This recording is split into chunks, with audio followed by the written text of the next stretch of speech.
I'm done hiding. Because the truth is, my life didn't start easy. I grew up with trauma, and it led me to anger, addiction, and a life I'm not proud of. But I asked God for a sign, and I got one. That moment started a journey that changed everything.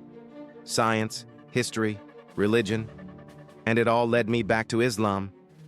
This is finally, the truth comes out. My story, and why I'm building Faith Dialogues Academy.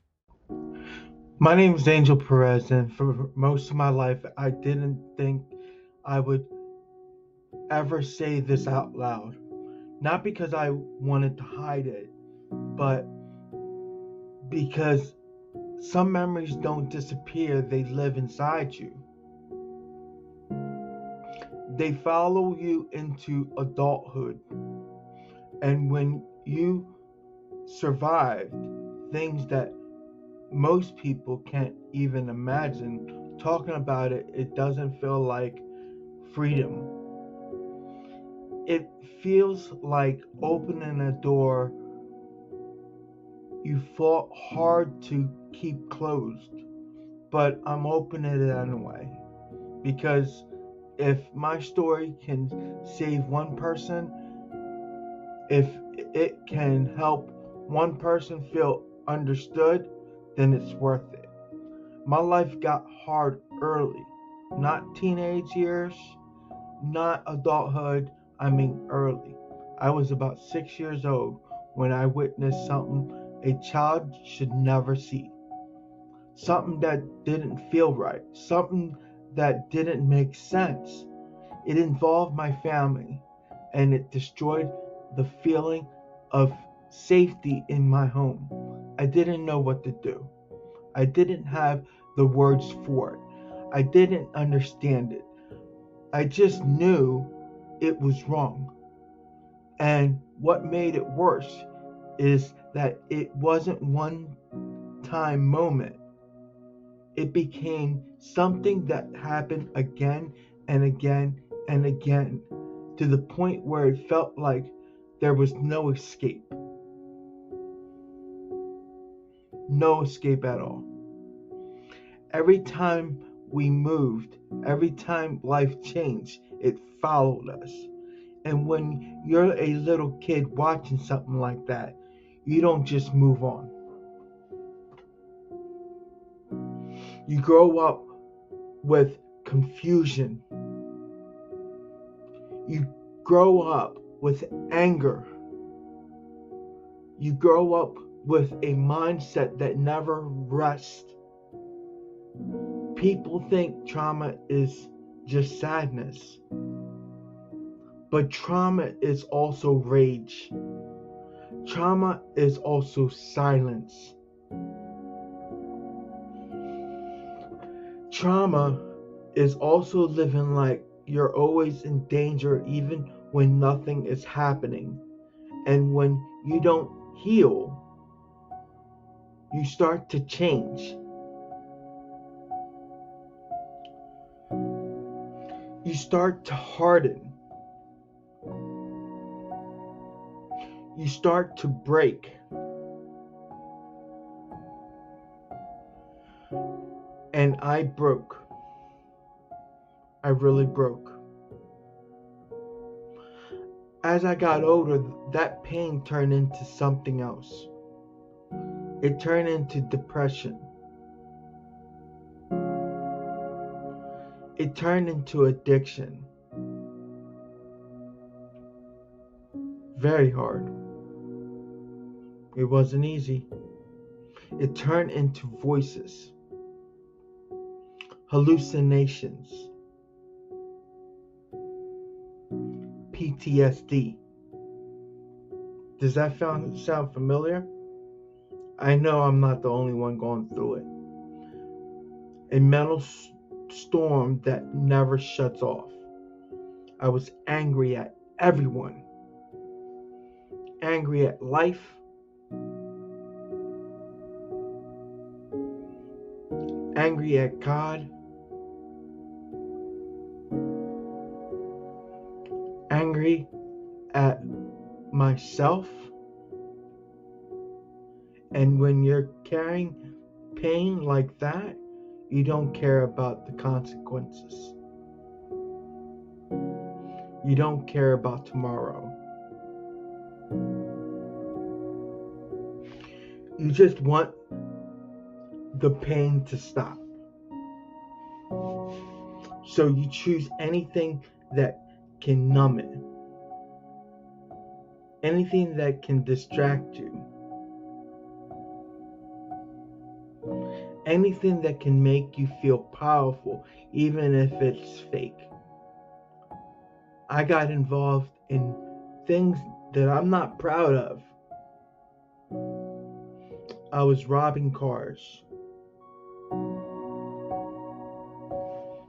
getting high,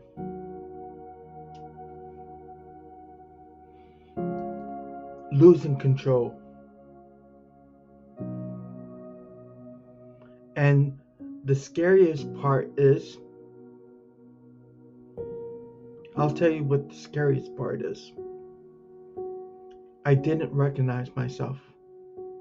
I didn't even know who I was anymore. People see you in public and think you're okay, but they don't see the war happening inside your head. They don't see the nights that you can't sleep. They don't see the moments that you start thinking, maybe this is just who I am. Maybe I'm never going to be normal. Maybe I'm never going to be okay. And I lived like that for years.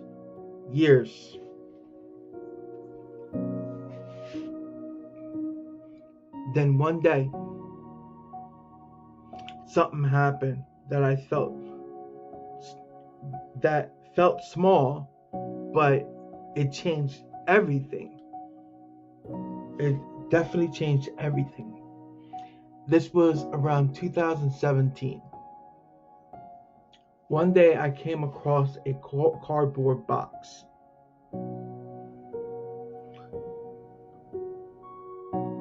And what's so amazing is, not talking about the cardboard box, there was a basement full of brand new clothing, thousands of dollars, over $500,000, and not just your regular clothes, expensive clothes. I'm talking about $1,000 items, $70 shirts, $200 pants. High-end stuff, very high-end stuff. And I won't sit here and pretend like I was perfect. Not one bit. I wasn't perfect at all. I was still that person with trauma. Still that person struggling. Still that person doing what he had to do to survive the only way he knew how. But I remember looking at that box and feeling something.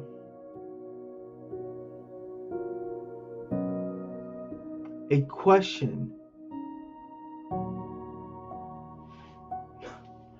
I like my soul was asking, what are you doing? What are you doing? And I asked God for a sign. I asked him for a sign. I said, this is what I said. God, tell me what I should do. Should I keep this? All these clothing? Over $500,000 worth of clothing? Or should I leave it alone? Should I do the right thing? or is it something you placed in my path?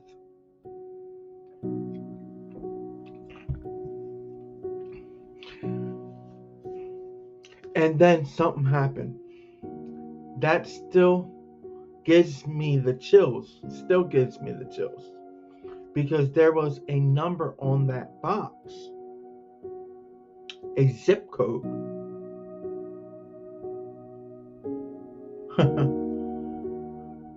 Here goes the 5 digits, 19320. And the moment I saw it, I froze. Because that zip code wasn't random to me. That was connected to my sister. A painful connection. A spiritual connection. A sign.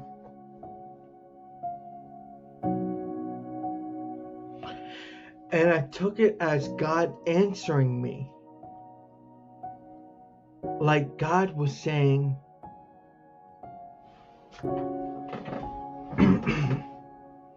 I see you. I see you, angel. That's what I felt like God was saying. I know where you came from. I know what you've lived through. And I'm still giving you a chance. That moment didn't instantly fix me, but it woke me up. And when you wake up after years of darkness, you start asking different questions. Real questions. Not how do I survive today?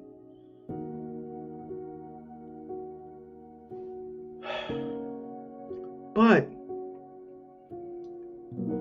why am I alive?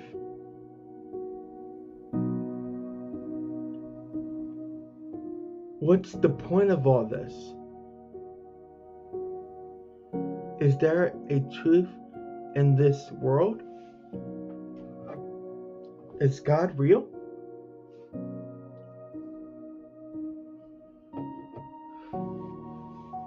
Is there a purpose behind suffering? And I started studying everything. Oh, God. Science. History.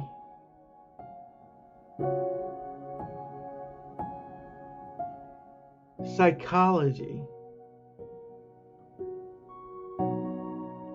Social studies.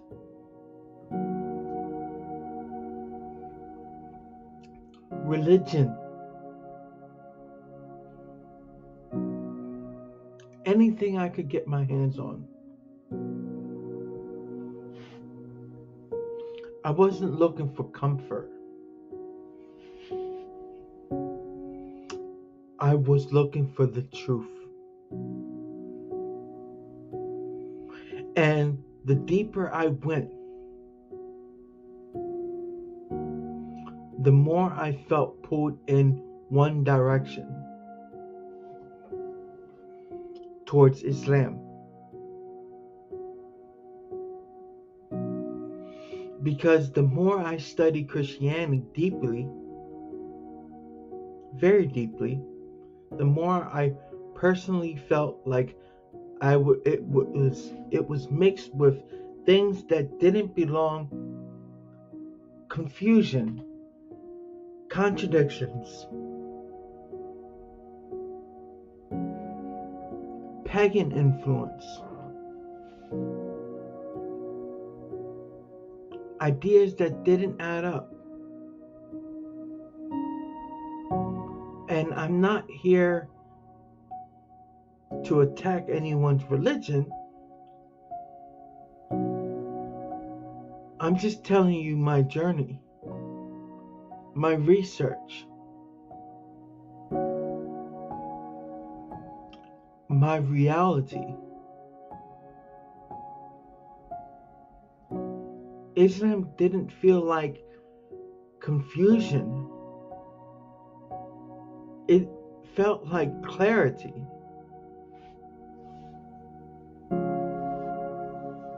It felt like a straight path. And the truth is,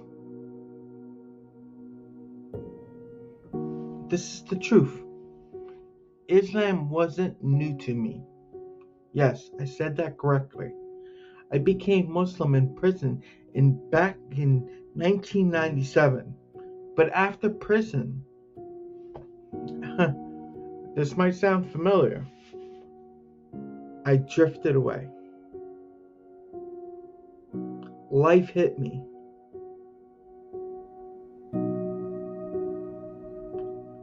Pain hit me.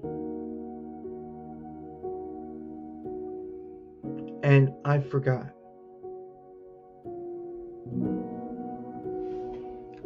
But in 2017, I came back.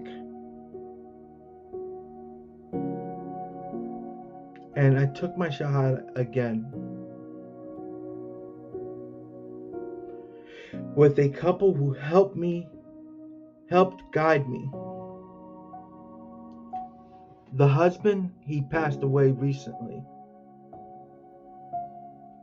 And that hurt.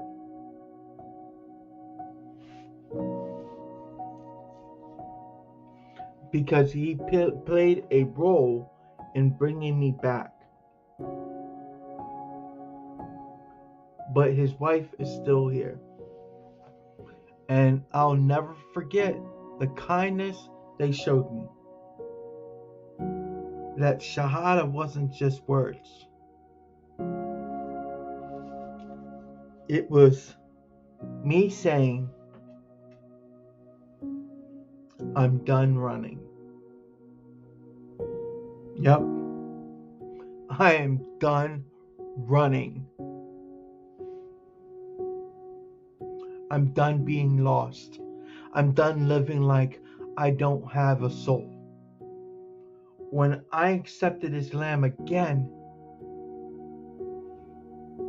it felt like something inside me said yes. Like I finally landed where I was supposed to be. All those years of confusion,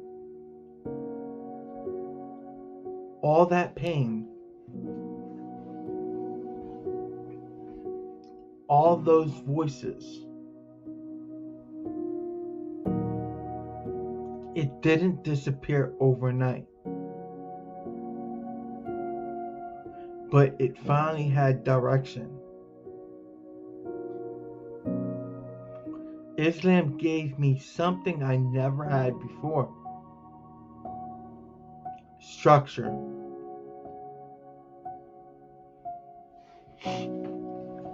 Discipline.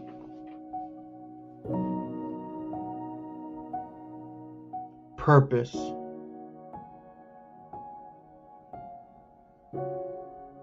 A direct relationship with God. Not confusion. Not performance.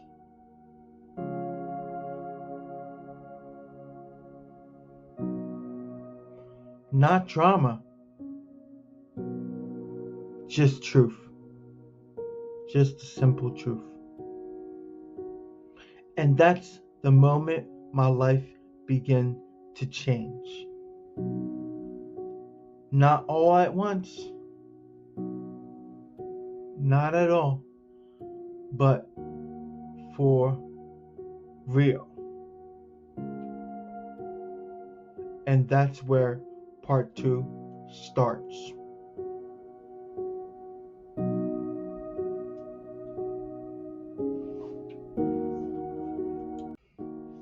People think becoming Muslim is like flipping a switch.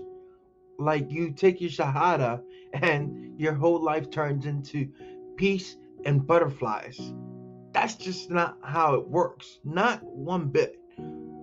The trauma doesn't disappear just because you found faith. Sometimes faith is the beginning of the real fight, because now you're just surviving. Now you're trying to heal. Now you're trying to become somebody new. And healing hurts, because healing forces you to face everything you avoided. I still had depression. I still had PTSD. I still had flashbacks. I still had moments where my mind didn't feel like it belonged to me. And I still carried anger, because anger becomes your shield. When you feel powerless too long, anger feels like strength. But Islam taught me a different kind of strength. It taught me that strength isn't in yelling. Strength isn't in violence. Strength isn't in winning. Strength is in controlling yourself when you want to explode. Strength is in choosing patience when your heart is burning. Strength isn't clean when your body wants the drug. Strength is in saying no when your old life is calling you back. I had to fight my old life every day. I had to fight addiction. I had to fight temptation. I had to fight the streets. I had to fight the voices. I had to fight the hopelessness that whispered, "You'll never change."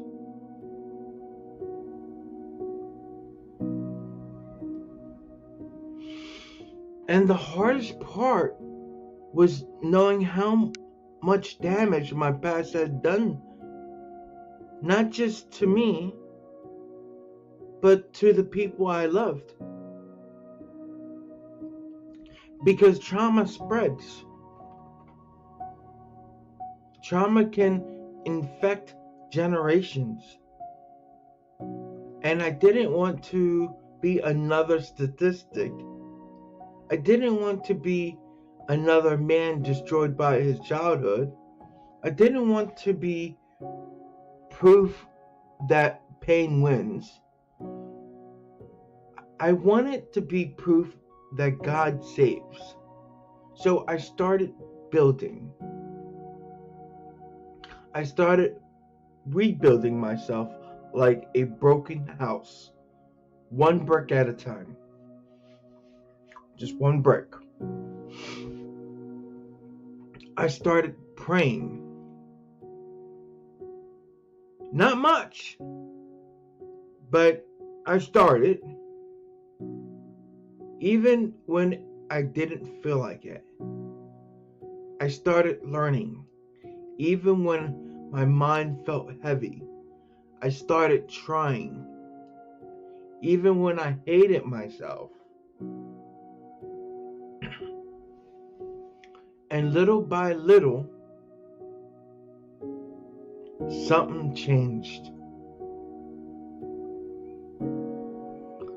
The chaos in my head started getting quieter. My decisions started getting better. My anger started becoming controlled. My purpose started becoming real. I didn't feel perfect. Not at all. But I felt guided. And when I realized something, the reason Islam felt so real to me was because it didn't entertain me. It didn't dance around the truth. It didn't confuse me with a mystery. It challenged me to become disciplined. It gave me rules, not to trap me, but to save me. And for someone like me, someone who was drowning, rules aren't prison. Rules are a lifeboat. And that's when I realized I didn't just convert to Islam. Islam rescued me. But I wasn't done. Not one bit.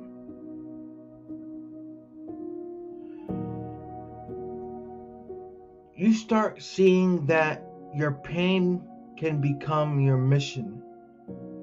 You start seeing that your past can become your platform. Not to show off, but to help others escape. So I made a decision. If I survive everything I survived, then I'm not going to waste my life. I'm going to build something. I'm going to teach. I'm going to talk. I'm going to debate. I'm going to have the conversations people are scared to have.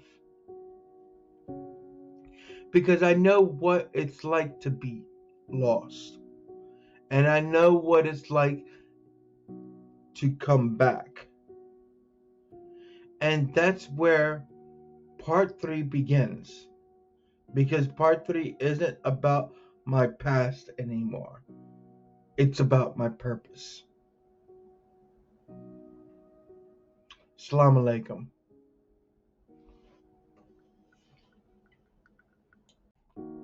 Here's the truth. I didn't make this story public to shock you. I made it public to earn your trust.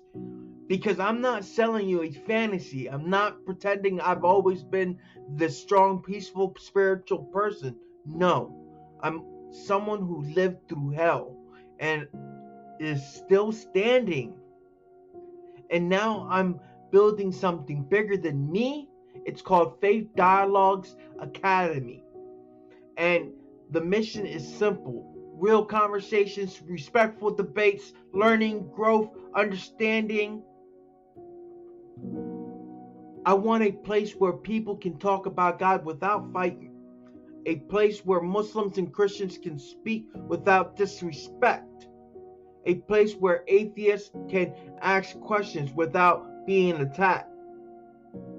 A place where people can disagree, but still see each other as human. Because we are tired of the internet being a battlefield.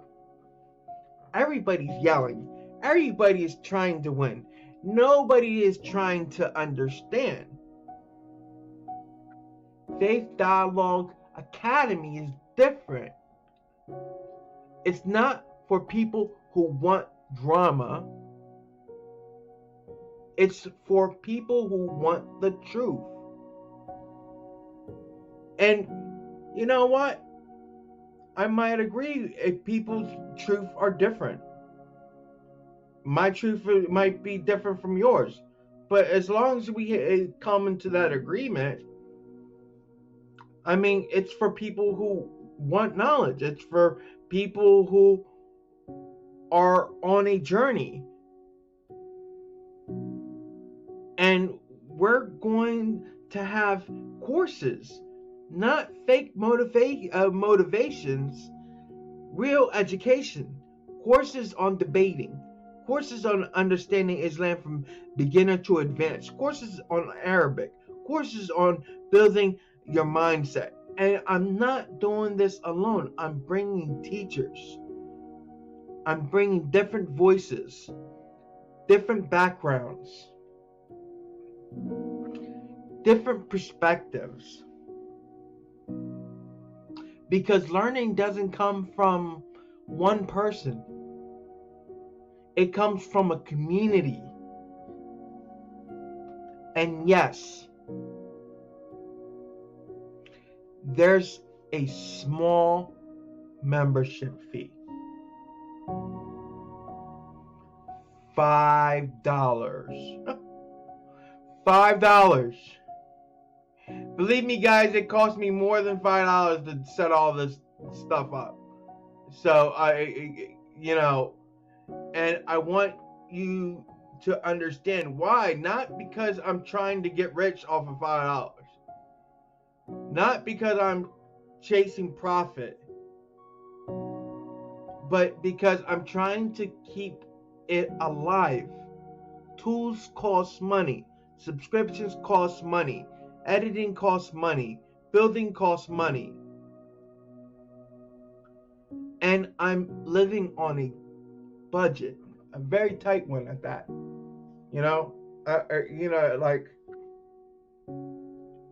I'm not sitting here rich, truthfully. I'm in the hole. But anything for you guys, But I'm still doing it because I believe in what we're building. And if you can't afford $5,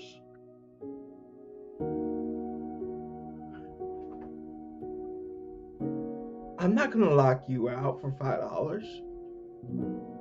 You think that I won't let you enter because you don't have $5? If you're genuinely struggling, message me privately and I'll let you in for free. For free. But I'll say it respectfully. Please do not take advantage of it. Because this isn't a game to me. This is my life's mission. This is me turning pain into purpose. So if you're watching this and you've been through trauma and you've been through addiction and you've been through darkness and you're trying to find the truth, I want you to know something. You're not alone. I don't care if you're Christian, atheist, Bob, Dick, Harry. You're not alone. You can rebuild. You can come back. Your past doesn't disqualify you. It can become the reason you save somebody else. This is my truth. This is my story. And this is only the beginning. Welcome to Faith Dialogues Academy. Assalamu alaikum.